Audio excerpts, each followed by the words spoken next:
아담의 행위 언약 실패로 인한 타락 이후에 세상에 나타난 모든 언약은 은혜 언약에 속한다고 말씀을 드렸죠. 그리고 그 은혜 언약은 다시 구속 언약을 기반으로 한다고 말씀을 드렸습니다. 구속 언약은 영원전에 죄인을 구원하기 위하여 삼위 안에서 맺은 협약 또는 합의라고 말씀드렸습니다. 그리고 그 언약이, 구속 언약이 세상에 실행될 때, 이 땅에 나타날 때 그것이 은혜 언약이다. 그럼 왜 은혜인가? 타락한 인간을 위해 행하시는 하나님의 활동이라는 점에서, 그리고 그 자격 없는 자들에게 베풀어지는 과분한 호의라는 점에서 은혜 언약이라 한다, 이렇게 말씀을 드렸습니다. 그래서 오늘은 그 은혜 언약의 첫 시작으로 노아 언약을 함께 배워보겠습니다. 노아 언약은 아담과 하와의 그 타락 이후 체결된 첫 언약이죠. 그래서 노아와 맺으신 언약이기 때문에 노아 언약이라고 이야기합니다. 이 노아 언약을 이해하기 위해서는 아담과 하와의 그 범죄 후 세상의 모습은 어떤 모습인가 하는 그 배경에 대한 지식이 필요합니다. 타락 직후에 급속도로 악이 확산되었다. 이 사실은 가인이 시기심 때문에 동생 아벨을 살해하는 무서운 범죄에서 분명해졌다. 노아 언약의 핵심은 홍수 심판입니다. 방주에 타고 있던 일부를 제외한 모든 생명을 지면에서 쓸어버린 홍수가 왜 발생했는가, 이것을 이해해야 하는 것이죠. 그것이 아담과 하와의 그 범죄 이후 세상에 나타난 죄악들 때문이다 라고 성경은 이야기하고 있습니다. 그리고 그 첫 시작이 어디냐? 바로 가인이 동생 아벨을 살해한 사건입니다. 이 사건으로 가인은 하나님께 형벌을 받지만 우리가 주목할 것은 이제 창세기 4장에서 하나님께 형벌을 받고 하나님 앞에서 쫓겨난 가인의 그 계보가, 가인의 그 족보가 나오는 모습입니다. 성경은 단순히 가인이라는 그 한 사람의 후손의 이름들을 그냥 면면히 나열한 것이 아니라 그 안에 가인의 살인 이후 그 범죄함이, 그 포악하고 죄악된 성정들이 그 계보 아래서 어떻게 흘러가고 있는가를 보여주기 위해서 가인의 그 후손들에 대한 이야기를 기록하고 있는 것이죠. 그리고 나서 이제 창세기 5장에서는 아담에서 셋으로 이어지는 계보를 이야기하고 있습니다. 4장에서는 가인의 후손들에 대한 이야기를 했다면 5장에서는 셋의 후손에 대한 이야기를 하고 있다는 거죠. 마치 앞선 가인의 계보와 이 셋의 계보를 비교하는 듯한 전개를 이어가고 있는 겁니다. 그리고 그 셋의 계보 끝에서 노아가 등장합니다. 라멕은 182세에 아들을 낳고 이름을 노아라 하여 이르되 여호와께서 땅을 저주하심으로 수고롭게 일하는 우리를 이 아들이 안위하리라 하였더라. 노아의 이름의 뜻은 안식입니다. 여기서 안위하리라 하고 있죠. 안식입니다. 라멕이 자신의 아들의 이름을 노아, 즉 안식이라는 이름으로 지은 배경이 설명이 됩니다. 여호와께서 땅을 저주하심으로 수고롭게 일하는 우리를 이 아들이 안위하리라. 창세기 3장에서 나온 인류에 대한 형벌, 땅은 너로 말미암아 저주를 받고 너는 내 평생에 수고하여야 그 소산을 먹으리라는 이 내용에 대해서 이 믿음의 계보인 셋의 후손에서 난 라멕은 소망했던 것이죠. 우리의 죄악으로 말미암아 하나님께 받은 이 저주에서 우리가 이렇게 수고하고 괴로우니 다시 안식이 있길 원합니다 라는 그 표현을 아들인 노아의 이름을 통해서 나타내고 있는 겁니다. 라멕은 자기 아들이 하나님께서 행하신 땅의 저주를 반전시키는 사람이 되길 바랬던 것이죠. 자기 아들의 이름으로 하나님이 자기 백성을 영원히 죄의 저주에서 수고하는 자로 남겨두지 아니할 것을, 다시 회복시키실 것을 소망과 믿음으로 표현하고 있는 겁니다. 마치 하나님께서 처음 세상을 창조하시고 보시기에 좋았더라 하시면서 안식하셨던 것처럼 세상 창조 질서가 온전히 세워졌던 그 세상을 다시 보기 원합니다, 소망하였던 것이죠. 그리고 이 라멕의 믿음은 노아 언약을 통해 그대로 실현이 됩니다. 하나님은 노아를 통해 자신의 구속 계획을 진행하심으로 모든 인간이 죄 때문에 수고를 겪고 있는 그 고통에서 벗어나 안위를 베푸실 것을 약속하신 것이죠. 그러나 하나님께서 회복을 하신다 하더라도 문제는 죄에 대해서는 그 대가를 반드시 치러야 한다는 겁니다. 노아를 통해 오실 그리스도가 예표되지만 동시에 아담 이후의 죄가 가득한 세상에 대한 심판이 반드시 이루어져야 합니다. 그리고 그 심판의 진행이 노아 홍수 사건을 통해서 이루어지고 있는 것이죠. 이 홍수 심판의 기사를 보면 노아를 제외한 모든 인류를 죽이셨으며 그것은 라멕이 소망했던 안식과는 좀 너무 거리가 먼 것 같은 느낌이 듭니다. 그러나 죄의 책임이, 죄의 무게가 우리가 알고 있는 것 이상으로, 우리가 느끼고 있는 것 이상으로 매우 깊고 엄중하며 무겁다는 사실을 이 노아 홍수 사건을 통해서 알려주고 있는 것이죠. 사실 노아조차도 하나님의 이 심판 앞에서는 자격이 없음에도 하나님은 노아를 그 시대 가운데서 의롭다 여기시면서 노아를 통해 새로운 인류의 씨가 되는 계획을 하나님은 세우신 것입니다. 세상 모든 거민이 멸망을 당함으로 하나님은 그것으로 죄의 저주에 대한 무게를 경감시키시죠.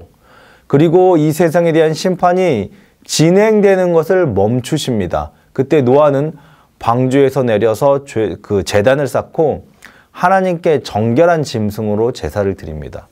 창세기 8장 21절을 보시면 여호와께서 그 향기를 받으시고 그 중심에 이르시되 내가 다시는 사람으로 말미암아 땅을 저주하지 아니하리니 이는 사람의 마음이 계획하는 바가 어려서부터 악함이라 내가 전에 행한 것 같이 모든 생명을 다시 멸하지 아니하리니. 자, 여기서 하나님께서 받으신 그 향기, 여호와께서 그 향기를 받으시고 라고는 이 본문에서 해당하는 그 향기에 해당하는 히브리 단어가 레하흐입니다. 로아라는 이름을 정확히 발음하면 로아흐입니다. 로아흐와 레하흐가 대꾸를 이루고 있는 것이죠.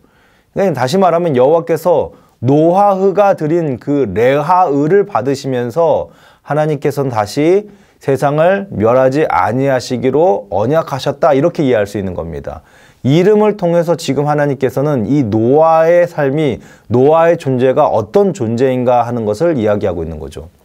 그러니까 앞서 라멕이 소망했던 그 믿음의 고백대로 하나님은 물로 죄악된 세상을 정화시키고 노아를 통해 다시 안식하시는 창세기 1장의 그 천지창조의 기사를 재현하고 있다는 것을 우리가 알 수 있는 겁니다. 자, 그러면 우리가 조금 더 이 죄에 대한 심각성을 좀 이야기해 보도록 하겠습니다. 창세기 6장은 이렇게 전한다. 사람이 땅 위에 번성하기 시작할 때 그들에게서 딸들이 나니 하나님의 아들들이 사람의 딸들의 아름다움을 보고 자기들이 좋아하는 모든 여자를 아내로 삼는지라. 자, 가인의 그 아벨 살인 이후의 세상을 소개하고 있는데 불길한 느낌을 지울 수 없죠. 하나님의 아들들이라는 표현과 사람의 딸들이라는 이 표현을 사용하고 있는데 사실 이 본문은 학자들 사이에서도 정확하게 해석하는데 좀 어려움을 겪는 본문입니다. 하나님의 아들들은 누구이며 사람의 딸들은 누구인가? 또 이어서 이들 사이에서 나온 네피림이라는 존재는 어떻게 해석해야 하는가? 이 주제가 학자들 사이에서도 의견이 분분한 내용입니다. 여기에는 세 가지 전통적인 해석이 있습니다. 첫째는 이 창세기 4장에서 앞서 이제 악인의 계보로 가인의 족보를 이야기하였고 창세기 5장에서는 의인의 계보로 셋의 족보를 이야기했던 것을 기초로 창세기 4장과 5장을 기초로 해서 이 6장의 처음 시작부를 이해하는 거죠. 그래서 하나님의 아들들을 셋의 후손으로 이해하고 사람의 딸들을 가인의 후손으로 보는 겁니다. 그래서 다시 이야기하면 경건한 자들과 불경건한 자들이 결혼하였다, 짝을 이뤘다라는 표현으로 이해할 수 있는 것이죠. 두 번째는 하나님의 아들들은 당시에 살았던 포악한 왕들로 이해하는 겁니다. 그리고 사람의 딸들을 그 왕들의 횡포와 권력에 의해서 잡혀간 일반 여성들로 이해하는 해석입니다. 왜냐하면 이것은 이제 고대 세계 문서에서 종종 왕을 신의 아들들로 표현하는 것에 거기서 간주한 해석인 것이죠. 그래서 당시의 일부 다처제로 왕이 마음에 드는 여인들을 취하는 형식으로서 자신들의 이런 권력과 횡포가 가득한 어떤 시대의 학정, 그 악함을 표현한 본문으로 이해하는 해석인 것이죠. 세 번째는 이 하나님의 아들들을 천사로 보는 견해입니다. 성경 곳곳에서 종종 천사를 하나님의 아들들이라고 표현한 데서 착안한 해석인 것이죠. 그래서 천사가 인간 여자들과 혼인을 하면서 타락하게 되었고, 그래서 그 혈통을 이어받은 존재가 타락한 천사와 여자들 사이에서 나온 네피림이다. 이들이 그 고대 세계에서 용맹한 용사들이었다라고 이야기하는 그런 해석입니다. 정확히 어떤 해석이 맞다라고 결론을 내리기보다는 우리는 이 본문을 볼 때 각 해석마다 걸리는 지점들을 살펴보면서 우리가 믿고 따르는 칼빈주의 신학 안에서 그것을 한번 해석해 보는 것이죠. 칼빈주의 신학에서는 첫 번째 견해를 따라갑니다. 경건한 자손과 불경건한 자손, 그러니까 셋의 계보와 가인의 계보 사이에서 어떤 혈연적인 어떤 혼인이 일어나면서 그들이 그 경건한 자손들 안에서도 타락이 일어났다라는 그 견해를 따라가는 겁니다. 그러나 우리는 하나님의 아들들이 누구냐, 사람의 딸들이 누구냐라는 것을 정확하게 이해하려고 하는 것보다는 이 본문이 지금 집중하고 조명하고 있는 것이 무엇인지를 봐야 합니다. 그러니까 죄악이 가득한 세상의 타락한 모습과 심지어 거기에 물들지 않고 살아가야 할 존재들인 의인의 후손들조차도 그렇게 타락했던 그 시대에 한 사람, 노아라는 한 사람은 하나님 앞에 신앙을 지키고 살아갔다라는 이 내용을 우리가 집중해야 하는 것이죠. 왜 세상이 이토록 타락했는가? 그것은 아담과 하와의 범죄로 말미암았다는 것을 그들의 두 아들의 계보를 통해 설명하고 있으며, 죄라는 것이 사실은 우리의 이해를 뛰어넘는 굉장히 심각한 전염성과 어떤 폭발적인 오염을 일으키는 질병과 같이 인류를 그렇게 물들여갔다라는 것을 본문이 집중하고 있다는 겁니다. 아담과 하와가 비록 자신들의 범죄함으로 에덴에서 쫓겨나 살았지만 원시복음을 통해 그들은 은혜 언약 안에 있게 됩니다. 하나님의 은혜가 여전히 이 범죄한 자들에서 작동되는 지점이 있다는 것을 보여주고 있는 거죠. 만약 하나님께서 아담과 하와가 범죄한 이후에 어떤 은혜도 베풀지 않았다면, 그리고 세상을 그대로 놔두셨다면 아담 이후의 세상은 우리가 상상하는 것 이상의 참혹한 세상의 모습을 보였을 겁니다. 그러나 악하였긴 했지만, 죄악이 관영했긴 했지만 딱 그 수준까지 멈출 수 있었던 것은 더 이상 세상의 악한 모습으로 가만히 놔두지 아니하시고 그 죄의 무게를 하나님께서 계속 멈추게 하시는 모습으로서 세상을 은혜로 보존하셨기 때문에, 그래서 세상은 지금까지 보존되고 있다는 것을 알 수 있는 거죠. 그러나 그 죄의 무게는 여전하여서, 죄의 오염성은 심각하여서 마침내 스스로 멸망할 수밖에 없는 그 길목에 접어들고 있는 것이죠. 하나님께서 세상에 대하여 은혜의 손길을 거두십니다. 노아를 통해 그 홍수의 심판이 선언되는 그 기간은 이제 하나님께서는 하나님의 영이 그들과 함께 하시지 않는다는 이 표현을 통하여서 세상은 이제 브레이크가 고장난 열차처럼 걷잡을 수 없을 정도로 악이 번성하고 타락해가는 모습으로 나타나게 된 것이죠. 동시에 여전히 희망의 불씨는 꺼지지 않는 것은 그런 시대에도 하나님 앞에 선 한 사람, 노아가 있었다고 성경이 이야기하고 있는 겁니다. 하나님을 여전히 기억하고 하나님을 믿는 신앙으로 살았던 한 존재에 대해서 이야기하고 있는 거죠. 노아는 죄악의 길을 피하고 하나님의 길로 행하는 삶을 살았던 것입니다. 창세기 6장 9절을 보시면 노아는 의인이요 당대 완전한 자라, 그는 하나님과 동행하였으며, 노아를 표현함에 있어서 무엇을 이야기합니까? 의인이요 완전한 자라고 이야기하고 있죠. 여기서 우리는 착각해서는 안 되는 것이 노아가 의인이요 완전했다는 이 표현이 노아는 전혀 죄가 없는 무음한 존재라고 말하는 것이 아니라는 겁니다.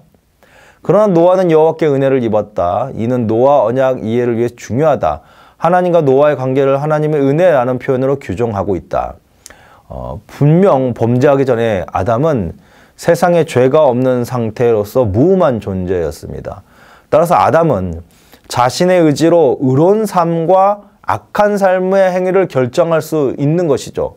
반대로 노아는 이미 죄가 세상에 들어온 상태로 아담이 유전 안에 죄의 형제를 물려받은 존재입니다. 따라서 노아는 아담과 같이 무음하고 행위적으로 의를 이룰 수 있는 존재는 아니었던 것이죠. 따라서 본문 8절에서 증거하는 바와 같이 노아가 의인이요 완전한 자라고 불릴 수 있는 것은 8절에서 표현 그러나 노아는 여호와께 은혜를 입었더라. 하나님의 은혜가 노아를 붙들었기 때문에 노아는 그런 악이 관영하고 팽배한 시대에서도 믿음으로 살 수 있는 존재가 되었던 것입니다. 다시 말하면 노아는 아담과 하와에게 선포된 그 은혜 언약 아래 존재하였던 것이죠. 하나님은 이런 죄악된 세상에 대하여 심판을 선언하십니다. 모든 육체를 천하에서 멸절할 것이라고 말씀하시죠. 그러면서 동시에 노아에게는 언약을 체결하십니다. 창세기 6장 18절을 보시면 그러나 노아는 언약을 세우리니 노아 언약을 보는 견해에서는 노아 언약을 두 가지로 나눠서 설명을 하기도 합니다. 지금 방금 본문처럼 창세기 6장에서 나오는 그 노아의 언약과 또 창세기 9장에서 나오는 또 노아의 언약을 별개의 언약으로 보는 것이죠. 그러니까 두 개의 언약으로 볼 것인가 아니면 창세기 6장에서 시작된 이 언약의 연속으로 창세기 9장의 언약을 볼 것인가 이 두 가지 견해가 나타납니다. 첫 번째 견해를 따르면 창세기 6장에서 나오는 첫 언약은 심판에서 노아와 그의 가족들을 구원하시겠다는 언약이고 창세기 9장에서 나온 언약은 홍수 이후에 노아를 통해 앞으로 세상에 대한 심판을 유보하시겠다는 새로운 언약으로 이해가 되는 것입니다. 자, 반면에 두 번째 견해를 따르면 창세기 6장의 언약이 창세기 9장에서는 좀 더 확장된 형태로 제시된다고 보는 것이죠. 앞선 6장 18절의 경우에는 노아와 하나님께서 언약을 체결하시면서 너와는 하고 하는 이 표현에서 2인칭 남성 단수 대명사를 사용하고 있는 반면에 9장 10절에서는 너희와 라는 이 표현을 통하여서 2인칭 남성 복수 대명사를 사용하고 있는 것을 볼 수 있습니다. 그러니까 앞선 6장에서는 너라는 단수, 그리고 9장에서는 너희라는 복수가 사용되는 표현을 볼 수 있는 것이죠. 그래서 우리는 이것을 노아는 두 가지 언약을 하나님께 맺었다라고 볼 것인가, 아니면 6장의 언약이 계속 이어져서 확정돼서 9장에 나타나는 것인가 라는 어떤 결론에 도달해야 할 것인데, 사실 우리가 이런 내용조차도 어떤 게 맞고 어떤 게 틀리다라는 그 정확성을 따지기보다는 이 언약의 내용에 있어서 중요한 것은 무엇인가, 왜 하나님께서는 노아를 통해 언약을 맺으시려고 했는가라는 그 의미를 파악하는 것이 더 중요한 것입니다. 세상이 심판을 받아야 하는 그 당위성은 충분합니다. 어떻게 하나님께서 그렇게 잔인하게 세상을 심판하실 수 있습니까? 라는 그 이유에 대한 설명이 불필요한 것이죠. 오히려 하나님의 입장에서는 굳이 심판에 있어 사전에 어떤 설명이 필요하지 않음에도 불구하고 성경을 통해서 이미 창세기 6장에서는 그렇게 죄가 관영한 시대상을 설명해 가면서 이 죄가 하나님 앞에 어떻게 다뤄져야 하는가에 대한 그 설명과 이유를 독자들에게 세세하게 이야기하고 있는 것이죠. 그러면서 독자들에게는 죄에 대한 경각심과 하나님의 공의가 무엇인지 알 수 있는 기회를 제공하고 있습니다.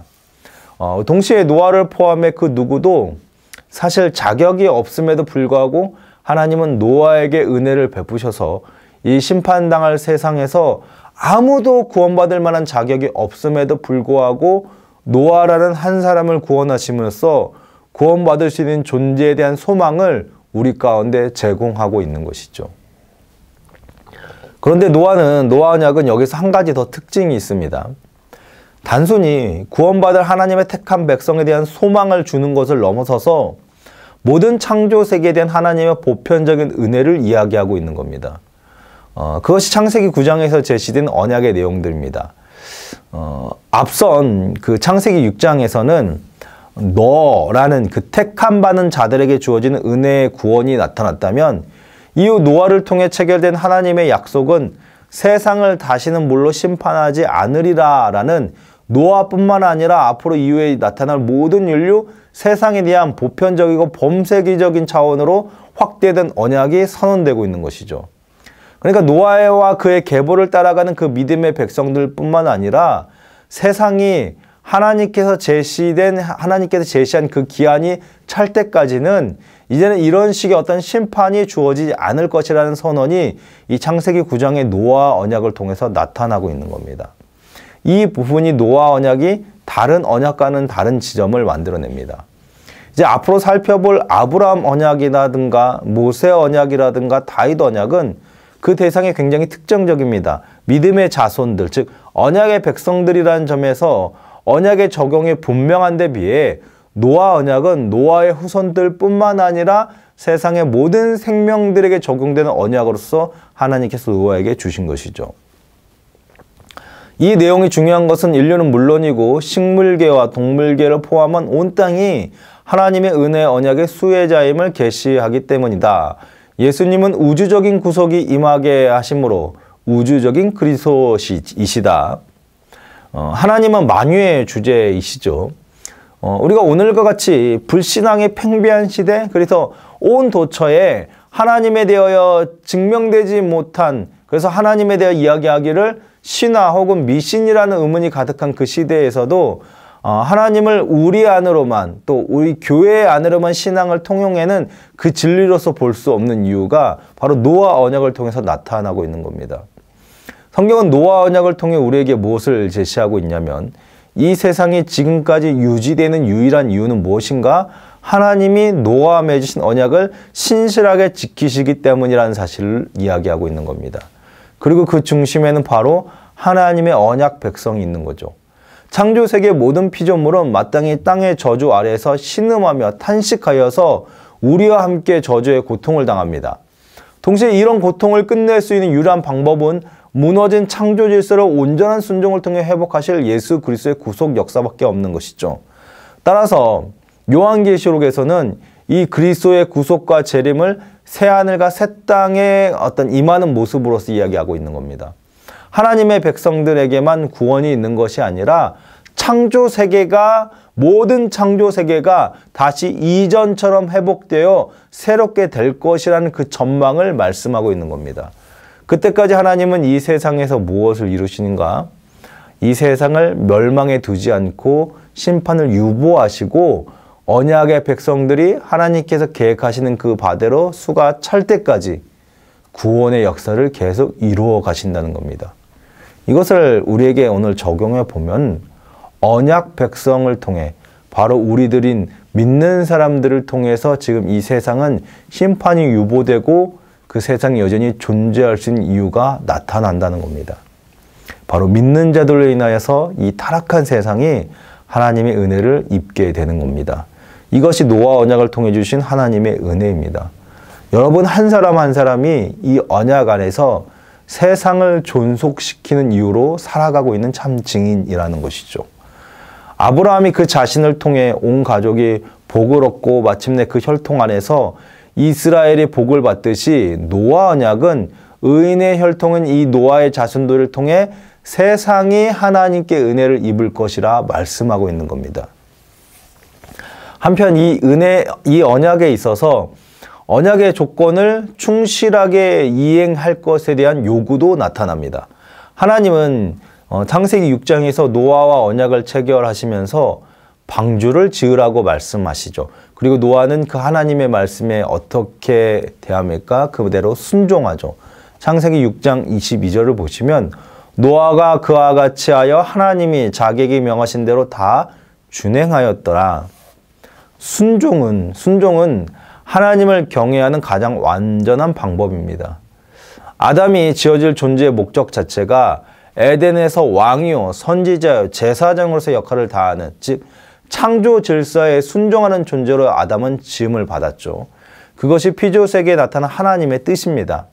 노아는 언약에 있어 방주를 지으라는 하나님의 말씀에 온전한 순종을 보입니다. 히브리서는 이것을 노아가 하나님을 경외함으로 행하는 순종이라고 이야기하죠. 히브리서 11장 7절을 보시면 믿음으로 노아는 아직 보이지 않는 일에 경고하심을 받아 경외함으로 방주를 준비하여 그 집을 구원하였으니 이로 말미암아 세상을 정죄하고 믿음을 따르는 의의 상속자가 되었느니라. 이 노아의 순종은 장차 오실 예수 그리스도를 예표하는 모형적인 모습으로 나타납니다. 노아는 자신뿐 아니라 자기의 가족 그리고 온 인류를 대표하는 자리에서 언약을 부여받습니다. 그리고 거기에 충실하게 순종함으로 의의 상속자가 되죠. 예수 그리스도는 삼위 하나님 안에서 체결된 구속의 그 조건에 온전히 순종함으로 자기 백성뿐 아니라 죄로 물든 모든 피조 세계를 회복하실 구원자가 되시는 겁니다. 이로써 노아는 장차 오실 예수 그리스도의 모형이 되는 것이죠. 아담의 언약에서도 하나님은 아담에게 순종이라는 행위를 바라시죠. 이 순종이라는 행위가 아담에게 특별하게 더 무거운 짐이 아니라 이미 그 존재의 지은 바대로 행할 수 있는 순종입니다. 그리고 노아도 역시 동일하게 하나님의 말씀에 대한 순종으로 하나님을 향한 경외를 드러내죠. 언약에 대한 헌신적인 모범이 중요한 겁니다.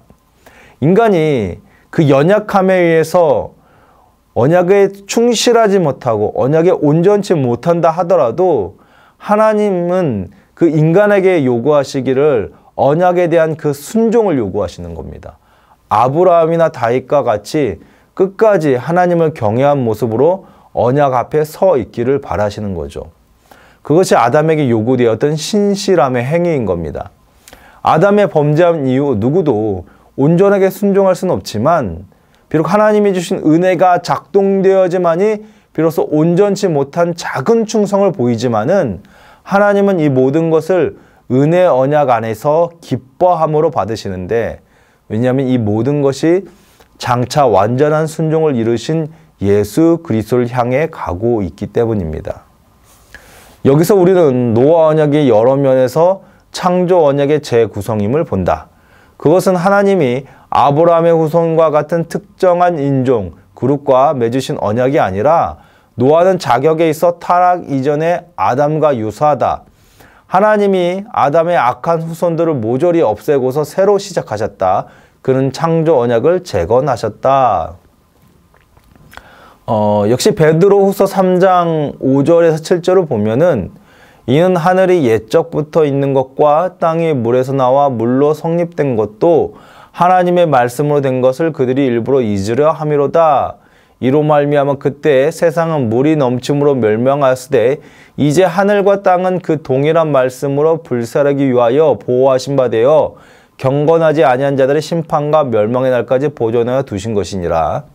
자, 하늘이 옛적부터 있는 것과 땅이 물에서 나와 물로 성립된 것도 하나님의 말씀에 된 것을, 하나님께서 천지를 말씀으로 창조하신 것에 대한 그 창조 질서가 무너진 세상에 대해서 이야기하고 있는 거죠. 노아 언약은 존재하던 세계의 종말과 더불어서 다시 하나님께서 세상을 창조하셨던 때의 모습으로 되돌리는 하나님의 그 재창조의 역사를 의미하고 있는 겁니다. 아담의 그 범죄한 모든 인류를 제거하시고 의인으로 대변되는 노아의 후손만을 남겨두죠. 그래서 홍수 이후 세계는 노아를 통해서 새롭게 시작이 됩니다. 창세기 7장 11절은 마치 창세기 1장 9절을 다시 재현하는 듯한 느낌을 주죠. 창세기 7장 11절에는 그날에 큰 기쁨의 샘들이 터지며 하늘의 창문들이 열려라는 표현을 사용하는데, 창세기 1장 9절을 보면은 천하의 불이 한 곳으로 모이고 묻지 드러나라 하시니 그대로 되니라. 창조 때 일어났던 모습은 땅은 혼돈하고 공허하고 흑암이 기품이 있는 세상이 혼돈 가득한 모습으로서 있었습니다. 하나님께서는 땅을 물로 심판하실 때 그 모습을 마치 이 당시의 모습처럼 다시 돌아가게 하심으로써 온 세상에 하늘과 땅의 샘들이 터져나가서 모든 세상이 그 물로 인하여 혼란 가득한 모습으로서 다시 원시 상태로 돌아가는 듯한 모습으로 하나님께서 재구성하고 있는 것이죠. 그리고 이 심판이 끝날 때 하나님은 창세기 8장 1절에서 하나님이 바람을 땅에 불게 하심에 물이 줄어들었고 라고 이야기하는데, 창세기 1장 2절에서도 그 창조의 시작을 하나님의 영은 수면 위에 운행하시니라 라는 표현을 사용하면서 바람이라는 단어에서 르하우를 사용하면서 또 창세기 2장 1장 2절에서 성령에서 하나님의 영에서 르하우를 사용하면서 이 내용이 단순하게 하나님께서 세상을 물로 심판하셨다라는 그 징벌만을 이야기하고 있는 것이 아니라 죄악된 세상을 이전 상태로 되돌리는 재창조의 모습이라는 것을 우리 가운데 보여주고 있는 것이죠.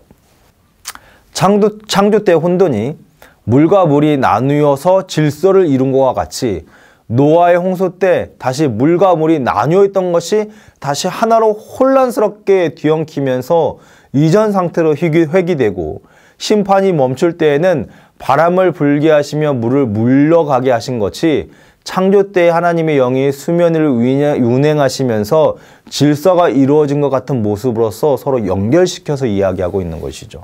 그리고 창조 세계에서 아담에게 창조 세계의 청지기 역할을 부여한 것 같이 홍수 이후 노아에게 하나님은 아담에게 주셨던 역할을 그대로 주시죠.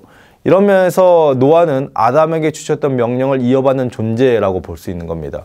하나님은 노아에게 아담에게 주셨던 명령으로 생육하고 번성하여 땅에 충만하라는 이 명령을 다시 노아에게 주시고 있는 겁니다. 아담이 창조 세계에서 그 처음에 첫 자리에 서 있었던 것 같이 노아도 모든 것이 이제 물로 다 사라지고 새로 시작되는 그 피조세계 처음에 그 자리에 노아도 서 있는 겁니다. 노아를 통해 인류는 다시 시작하게 되는 것이죠. 그렇지만은 노아는 아담과 같이 인류의 대표가 되진 못합니다. 아담은 죄의 영향 없이 태어난 반면에 노아는 여전히 죄의 영향력 아래 태어난 존재이기 때문입니다. 홍수는 죄에 대한 책임을 묻는 심판이지 죄 자체를 씻어낼 수 있는 것은 아닙니다. 애초에 창조된 원래의 모습으로서 원상복귀는 이루어질 수 없는 것이죠. 노아 언약을 통해 노아 후손뿐 아니라 세상에 대한 그 죄의 처분이 제한될 것을, 그래서 유보될 것을, 세상에 존속될 것을 약속받지만 노아 언약으로 죄가 처리되지는 않는 겁니다. 그 일은 앞으로 오실 두 번째 아담이신 예수 그리스도를 통해서 이루어질 것이기 때문이죠. 그것을 잘 드러내는 것이 노아의 아들 함이 아버지 노아의 그 벌거벗은 모습을 보고 흉보는 장면에서 알 수 있죠. 마치 홍수 이후에 모든 세상의 죄가 깨끗하게 씻긴 것 같은 세상에서 이제 죄는 어디에서도 존재하지 않을 것 같지만은 그 죄가 다시 어디서 시작되냐면 바로 의인의 혈통이라 구별된 노아의 아들들에게서 죄가 다시 시작이 됩니다. 창세기 9장 21절과 22절을 보면 포도주를 마시고 취하여 그 장막 안에서 벌거벗은지라 가나안의 아버지 함이 그의 아버지의 하체를 보고 밖으로 나가서 그의 두 형제에게 알림해.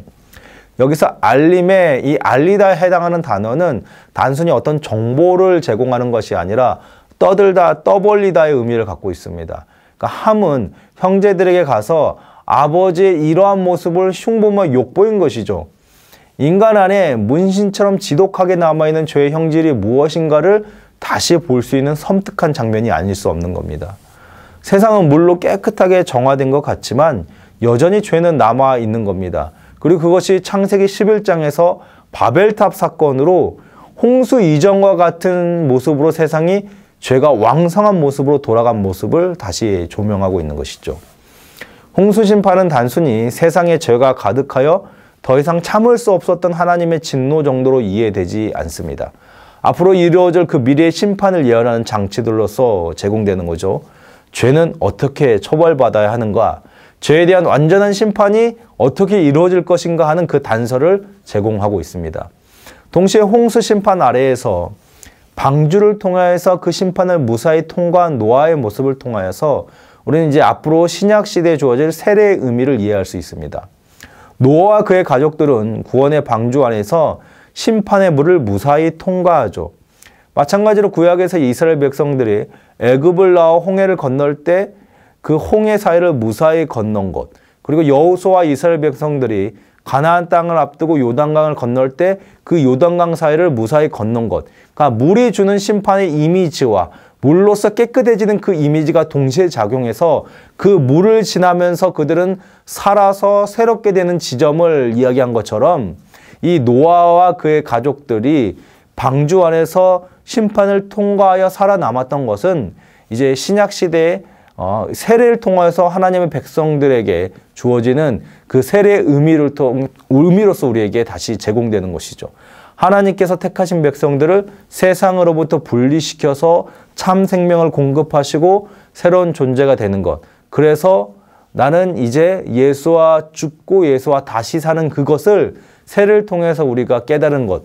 이것을 노아와 그의 가족들이 방주를 통하여서 심판의 그 물을 통과하는 모습으로서 우리에게 제공하고 있는 겁니다. 그러니까 결국 노아는 아담과 같이 창조의 첫 자리에 서 있지만 그가 앞으로 오실 두 번째 아담은 아니라는 겁니다. 그 역시 심판의 대상임에도 불구하고 하나님의 은혜를 입어서 심판을 통과하여 살아난 존재이기 때문입니다. 곧 장차 오실 예수 그리스도를 통해 기대되는 그리스도와 함께 죽고 살아나는 신자의 모델로서 노아가 서 있는 것이죠. 자, 이제 마지막으로 하나님께서 노아에게 주신 사형에 대한 그 명령을 한번 살펴보겠습니다.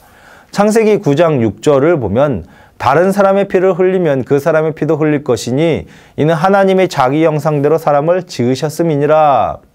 하나님은 피에 대한 규정을 명령으로 주시는데 홍수 심판을 통해 새로운 질서를 시작하신 하나님께서 새로운 생명에 대한 규례를 꼭 집어서 노아에게 명령으로 주고 있습니다. 아담의 범죄 이후 노아의 홍수 이전 이 사이에는 가인 이후로 그의 후손들을 통해 계속 생명에 대한 침탈과 왜곡, 경시가 이루어져 왔습니다. 창세기 4장 23절과 24절을 보면은 람에게 아내들에게 이르되 아다와 실라여 내 목소리를 들으라. 람에게 아내들이여 내 말을 들으라. 나의 상처로 말미암아 내가 사람을 죽였고 나의 상함으로 말미암아 소년을 죽였도다. 가인을 위하여는 벌이 7배의 1인데 람에게를 위하여는 벌이 77배의 1이로다 하였더라. 자, 지금 람에게 이 말은 자신의 살인에 대한 후회가 아니라 자신의 살인을 무용담처럼 이야기하는, 그래서 나의 조상인 가인보다 내가 훨씬 월등한 존재라는 것을 자랑하는 표현입니다. 하나님은 가인에게 아벨을 죽인 것에 대한 형벌을 내리시지만 동시에 그 가인이 다른 누군가에게 죽임을 당하지 않도록 조치를 취하십니다. 왜냐하면 가인도 하나님의 형상으로 지음받은 존재였기 때문이죠. 그런데 그 가인의 그 계보를 쭉 따라가면은 이 하나님의 의도가 왜곡되어서 생명을 경시하는 형태로 자리 잡은 것을 볼 수 있는 것이죠.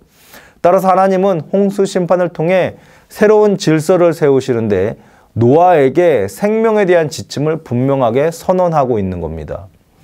앞서 말씀드린 대로 이후에 나타나는 아브라함 언약이나 모세, 다윗 언약 같은 경우에는 그 언약의 대상들이 하나님의 백성들이라는 점에서 노아 언약은 인류 전체를 대상으로 하고 있다라고 말씀을 드렸습니다. 따라서 하나님께서 생명에 대하여 노아에게 주신 이 명령은 믿는 자들 뿐만 아니라 모든 인류가 지켜야 하는 내용으로서 하나님께서 주신 것이죠. 누구도 다른 사람의 생명을 취해서는 안 되는 것은 그것이 도덕과 법률에 지정된 규칙이기 때문이 아니라 이전에 하나님께서 사람을 자기 형상으로 지으셨음에 기인한다는 것을 성경이 이야기하고 있는 겁니다. 모든 인류가 지켜야 할 보편적인 규칙으로 하나님이 새 시대의 인류의 대표로 서 있는 노아에게 주시는 규례인 겁니다. 이를 통해 우리는 창조의 질서, 창조의 하나님을 깨닫게 되는 것이죠. 하나님은 모든 생명의 창조자로서 모든 생명에 대해서 주권을 가지신 분이신데 인간의 생명은 특별히 하나님의 형상으로 지음받았다는 데서 특별하다는 것, 우리는 생명에 대한 소중함을 통해서 창조주에 대한 인정과 영광을 돌릴 수 있다는 것을 알 수 있는 겁니다. 전쟁이나 살인 등 사람의 생명에 대한 범죄들이 단순히 사회 국가적인 차원의 문제가 아니라 창조주 하나님에 대한 그 주권을 멸시하는 대적하는 행위들로 이해되고 있는 것이죠. 결국 예수님께서 제일되는 계명으로 제시하시는 하나님을 사랑하고 이웃을 사랑하라는 이 원리에서도 하나님을 창조주로서 기억하고 그분의 주권을 인정하는 그 형상대로 지음받은 존재들은 그 이웃들, 모든 인간들을 하나님의 형상으로 지음받은 존재로서 선대하면서 다시 그것을 하나님 사랑으로 돌릴 수 있는, 하나님의 주권을 인정하는 그런 신앙으로서 고백할 수 있는 내용이 예수님께서 주신 내용 안에, 말씀 안에 기록되어 있는 것이죠. 자, 오늘 배운 내용을 정리하도록 하겠습니다. 첫 번째, 행위 언약 이후 모든 언약은 은혜 언약에 속한다. 자, 노아 언약의 배경을 생각해 볼 때 죄악이 가득한 세상, 불경건과 불의가 가득한 시대였다는 점에서 홍수 심판은 죄에 대한 심판의 무게와 동시에 창조 세계를 복구시키는 하나님의 은혜가 나타난다. 하나님의 은혜가 없으면 인간의 부패는 걷잡을 수 없을 정도로 치닫을 수밖에 없다. 노아가 당대 의인이요 완전한 자라 평가를 받은 것은 노아가 죄가 없이 무음한 것이 아니라 불의한 시대에서 하나님의 은혜를 입어 하나님을 경외하는 자로 살았기 때문이다. 노아 언약의 특징은 이후의 다른 언약과는 다르게 인류 전체를 대상으로 하는 언약이라는 점이다. 하나님은 노아뿐 아니라 세상의 모든 생명들을 대상으로 언약을 주셨는데 이는 하나님의 백성들이 뜻하신 대로 구원에 이를 때까지 세상을 보존하셔서 심판하시지 않는다는 것이자, 노아를 통해 하나님은 새로운 인류의 시작을 하게 하셨는데 이때 생명에 대한 규례를 주셨다. 이는 모든 사람이 하나님의 형상대로 지음받은 존재이기 때문이다. 자, 이상으로 노아 언약에 대한 이야기를 마치도록 하겠습니다. 다음 주에는 아브라함 언약을 통해서 우리가 또 하나님께서 주신 그 언약, 또 택한 백성들에게 주신 그 주신 언약에 대한 의미를 또 함께 배워보도록 하겠습니다. 오늘도 수고하셨습니다.